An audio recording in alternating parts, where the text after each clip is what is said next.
Hello everybody, we're going to come to show you some World of Tanks, a game I've been getting back into recently after a long time. We're going to go over some of the basics with you. Some of the friends, don't care, clan. Yeah, these are tank companies which you can, I don't know.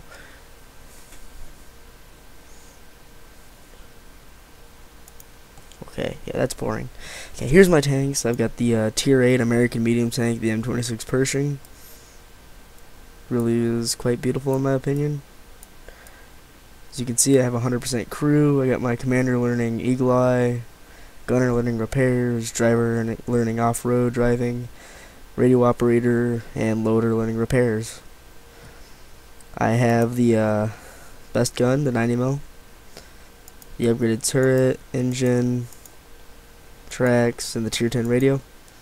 I'm also running the tank gun rammer, camouflage net, and the toolbox. My consumables are the small repair kit, Smurf first aid kit, and the fire extinguisher, even though I barely use either of those two, and I'm hesitant to use that half the time. And for shells, I load, generally I keep mainly AP with a few high explosive for those that are just impossible. Don't really ever load gold rounds. I don't see the point of them unless it's a Tier 10. So you can just see everything here. Research, I got everything researched. I'm 160,000 from the patent. And next up we have the Slugger. Good old American powerhouse. No, but I really do like this tank. Slugger is a tank I'd like. I'm trying to get the next tank. In fact, I'm really close. I'm only 16,000 away. As you can see, I also have everything for this researched. I'm running the 90mm, upgraded turret, best engine, tracks, and the Tier 9 radio. I've got none of these because I haven't had it long enough. I got the repair kit, first aid kit, and fire extinguisher. That's a pretty general setup you'll see most people use. It's again, got 42 armor piercing and 5 high explosive loaded for those with a little bit skin that's too tough. Crew here is only 57%. I just rebought this tank recently, that's why. So we have the Frenchie AMX 1375 Tier 7 light tank. Just got this not too long ago. Had the gun and the radio already researched from the 12T. Working on tracks. I haven't really been driving this much lately. Yeah, just going on that. I don't really have much to that, so this is all stock. I haven't even bought the radio yet. Been lazy. It's again repair kit. That's pretty standard setup for that. Cruise at 77% yet. Real fun tank to drive. Don't care what you say. And then I have the Lorraine 39 LAM. This is the Tier 3 French Arty.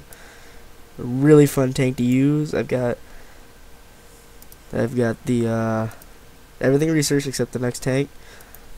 I'm quite a ways away from that. Got the best suspension, the Tier 7 radio, best of everything. 24 high explosives, no gold rounds, and nothing in this tank because I really don't use too much in the lower tiers. And next up is the only tank I've actually paid money for, and that would be the KV5. This is now out of the store, so you can't go buy it. You can't have somebody gift it to you, though. Basically, this is just one big motherfucking tank that can take a hit like none other, unless they shoot you anywhere on this thing. This thing will become your worst nightmare. Protect that at all costs. You can go through that with a Tier 1, I'm pretty sure. It is terrible. This is a Tier 8 heavy tank, Russian, premium tank, so you have to buy it with actual money.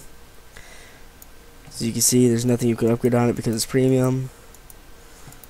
We got 50 armor piercing and 10 high explosive. The gun is a little lacking, we'll admit that. We got the remove speed governor, which is something you can only have on Soviet and Chinese vehicles, which really helps if you need to go up a hill quicker or get up to speed quicker. But you can't leave it on for too long because it'll destroy your engine, which is very, very bad. Like at the repair kit and the fire extinguisher. This is a tank to use. Yeah, my crew's at 97% here. This is a crew to use, or this is a tank to use purely for money, because this will make you, if you have premium, which I don't have anymore, you will make around 100 grand a game with this thing on a good game. On a bad game, you're making about 60 grand a game at lowest. The way I have it set, see, I've been playing here for a little while. Okay, I go way up here. There it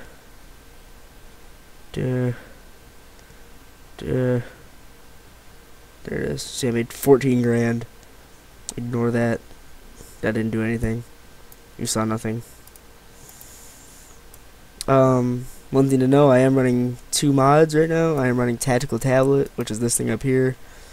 Basically, for the Clan Wars, I had to do it. It gives you the map of every map here in the game, except for the newest maps. They haven't updated it yet. And also the game modes. I had the newest maps, I don't know. And I'm running Jimbo's Crosshair mod, which is a really, really wonderful thing. I love it. The clan I'm in is Armed Division 9, so that's Arm 9. This is really just some of the basics of getting into the game. Some of the stuff it'd be nice to know for you guys to know. Basically, here, I'll go into this real quick. Tank gun rammer reloads your gun faster, obviously. Camouflage net is harder to detect when you're not moving. It's really nice if you want to just stay hidden and never be seen. Works really well in the Pershing. Sounds a tank gun rammer. Only thing is, though, tanks with this little symbol right here cost gold to demount. Everything else, it costs silver to buy, but gold to demount. Otherwise, you just destroy it. And it was 200,000 for the medium caliber one. The high caliber one's 500,000, I think. Yeah, and the low caliber one's 100,000. I'm also running the toolbox, which you can take off. And the way this tank is set up is, if I lose a track, with the way my crew's trained plus the toolbox, I'll have it repaired within 10 seconds, 12 seconds, and I'll be back on the way again. Only problem with the Pershing is it has a lot of weak spots that are just easy to go through. Your engine is basically anywhere from about here back. Anywhere in the back. If you get shot there, you're almost guaranteed to have your engine damaged. Which is why this tank really treats you to more of a sniper role, kind of sitting back and moving in when you have to. And its view range supports that, because it has a 400-meter view range, and that's really, really good for a medium tank. It can make for some of the best scouts, even though its speed isn't the best. And this game has a speed limit cap of 72 kilometers an hour. This only goes 48. And there are only a few tanks that do 72. That would be the T-50-2, the 2801, and the Hellcat are the only three I can think of off the top of my head. I'll show you my tech trees now. Mainly I started out with USA, medium tank line, as you can see. I've dabbled in a few of the other ones already. Turret tank destroyers. Tank destroyers been my second main line. And then French mediums, but Tier 6 and American non-turret tank destroyers after the Slugger, which is, I want this. My main goal was to get the T-95, and then they came out with this when I was already at the Wolverine, and I didn't want to do any of this, so I just kept going, because honestly, the Hellcat's nice, no armor, even less than the Slugger. T-49's terrible, M8's not bad. The T-25's not that good. The T-25 is better. The T-28 prototype is okay. T-30 rapes, and the T-110E4 rapes, but also the T-95 and the E3 also rape. But my friend tried to get me to go in the heavy tank line with the M6. As you can see, got decently into this, and no, I'll stick with my mediums. The T1 Cunningham wasn't bad. The T2 medium tank was okay. M2 medium tank, still one of my favorite tanks. It's fun to use. M3 Lee was not as bad to me as everybody else thought it was. The Sherman's fun. I went the E2 because they just came out with it, and it's in my opinion, the E2 is infinitesimally better than the E8. It is just okay, everybody, sorry about that. And if I got cut off mid-sentence, I'm sorry. Going through there, and then the T20 this is probably one of the worst tanks you will use in the American line, period. It is so bad for what it is. Look at some of the stats here. 1,000 hit points, not bad. Doesn't weigh that much, has a good speed limit, but it has got no armor whatsoever. I was following my friend when he had his, and I was going through him like cheese with the MS-1, this thing. Here, the German tank line I've dabbled in, got up to the 3-4. French line, I got up to the BDR, started that, got rid of it. Tier 3 Ardian, Tier 7 light tank, going all the way up to the Bat Chat. Russian, you know, dabbled here and there and everywhere. Main one right here. This took so much grinding to do, and I'm glad I got it. Had to sell it though to get the Pershing.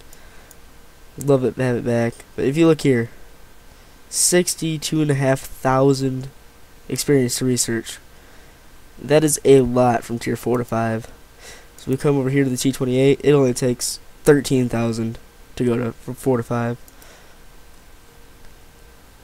And it only takes 23,000 to go from 5 to 6. To get anywhere near it, you pretty much have to go from 7 to 8. From 8 to 9. No, 7 to 8, never mind.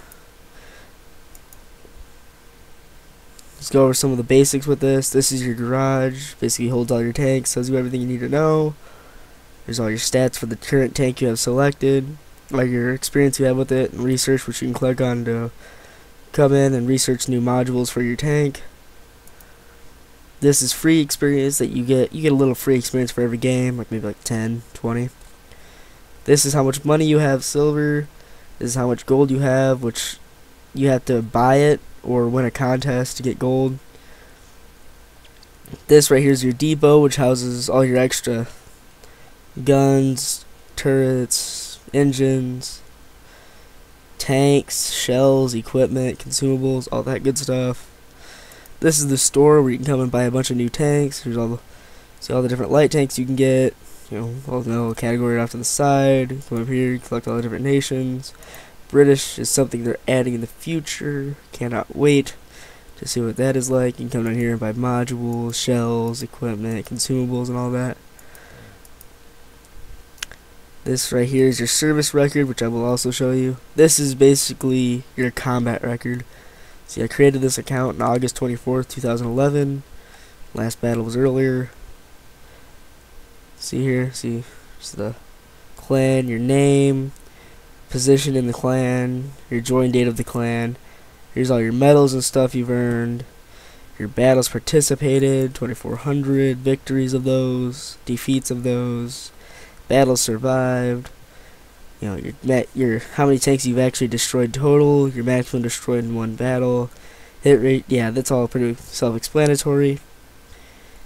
Over here's, you can click on these for individual stats of all the different tanks. So like if I were to come up here, let's go up to the near the top and click on the T20 for example, everything shortens up. It's only for that tank, all the stuff you've only gotten with that tank. E2, T50, stuff like that. Let's go over some of these. This is billets metal, and basically you have to survive with less than 10%. You have to survive with 20% or less of your hit points, and have to have like 5 different critical hits. And I actually did that in the T50, which was pretty hilarious. The Defender, which is where you pretty much stop a cat by at least 70 points. Invaders, where you capture at least 80 points of somebody's base. Scouts, detecting at least 9 tanks. And these are all more than anybody else in your team. You have to do these more than anybody else in your team. Because somebody else could scout 10 tanks, and you could scout 9, and they'll get scout, and you won't. Sniper is where you hit most of... It's basically a marksman accuracy medal type deal. Steel wall is just for being able to... It's something you can get for just pretty much sitting there and eating shells left and right and surviving.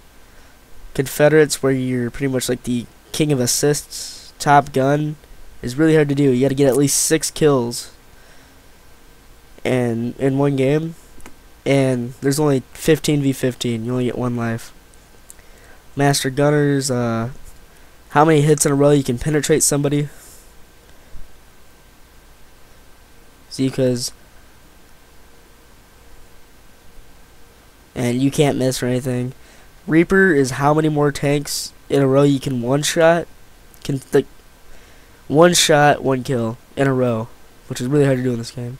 Kamikaze is where you kill a tank that's a higher tier by ramming yourself into it, which is really hard to do because they're usually way bigger and harder to do damage to. And Sharpshooter is just how many times you hit them. See, all over here is all your different stuff, all your different medals, the total number of kills. See, what's this one for? Total amount of damage caused and received. Battle hero status. See, I've got this 3 class, so I've got it at least 10 times. Oh, I've got 43 left. That's cool. Your hit ratio total. See, look here. This is something they added in 7.3. It's the badges, and it tells you how good you are compared to the other people using the tank. Like with the T20, I was better than 95% of the other people that used that tank. But with the KV5, I'm better than 99% of the people that use the tank. None of that matters in clan wars. Like if you do that in a clan war, it won't count towards it. That's all public matches. Up here you got your tech tree, which I showed you all that. Here's your barracks where you keep all your extra people. Why do I still have these people? Oh, that's right, because they're 100% crew. And there's only a certain amount of people you can hold in the barracks, which is like most people keep their 100% crew in there and transfer it over to their next tank, so that their tank would start out with a already better crew. I'm probably gonna make this 2 videos. Just have one video be the description and the next video be a game. So see you guys in the next video. Thanks for coming and watching the basics of WoT. See you guys when I go into battle. Peace.